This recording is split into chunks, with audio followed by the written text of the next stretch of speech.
The patients who came to consult Jung at his house in Kusnacht varied widely, from American heiresses and the German writer Hermann Hesse to the founder of Alcoholics Anonymous. Dr. Jeffrey Satinover. Basically, the motive for starting Alcoholics Anonymous came out of a patient of Jung's experience.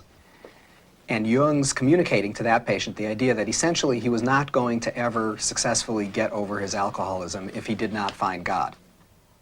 The official history of Alcoholics Anonymous traces the group's origins to Jung's diagnosis of the incurable alcoholic known only as Roland H.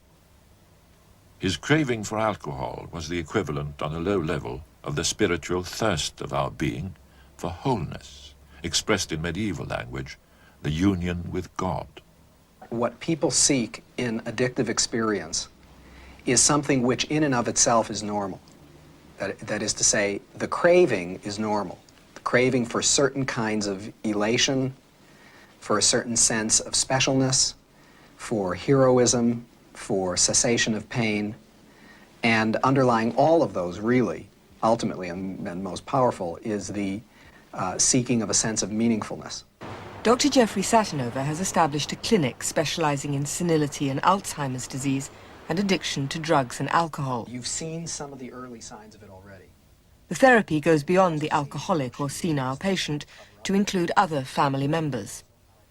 What we hope an individual will gain from the psychotherapeutic dimension of substance abuse treatment is a way of finding meaning in their lives again. Because, as Jung correctly recognized, ultimately the key motivating factor in the beginning of an addiction is the seeking of spirit.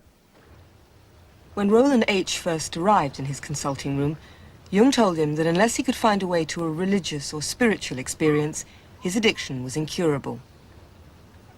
You see, alcohol in Latin is spiritus, and you use the same word for the highest religious experience as well as for the most depraving poison. The helpful formula, therefore, is spiritus contra spiritum. Dionysus was not the god of drunkenness. He was the god of ecstatic vision. He was a god of wine, but that was the wine of religion, not the wine of drunkenness. For Robert Johnson, the Greek god Dionysus offers an insight into the modern epidemic of alcoholism. Johnson draws on mythology for fables of psychological reality. His latest book considers the gods of antiquity and our universal need for emotional highs, or ecstasy. It is basic, and if we don't get our ecstasy, which is an archetypal quality, in a legitimate way, we will get it in an illegitimate way, which accounts for much of the chaos of this culture now.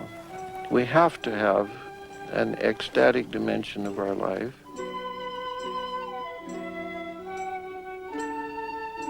In all ancient cultures, the heights of the mountains and the heavens have been identified as the place of the gods. Moses received the Ten Commandments from his god on the mountaintop.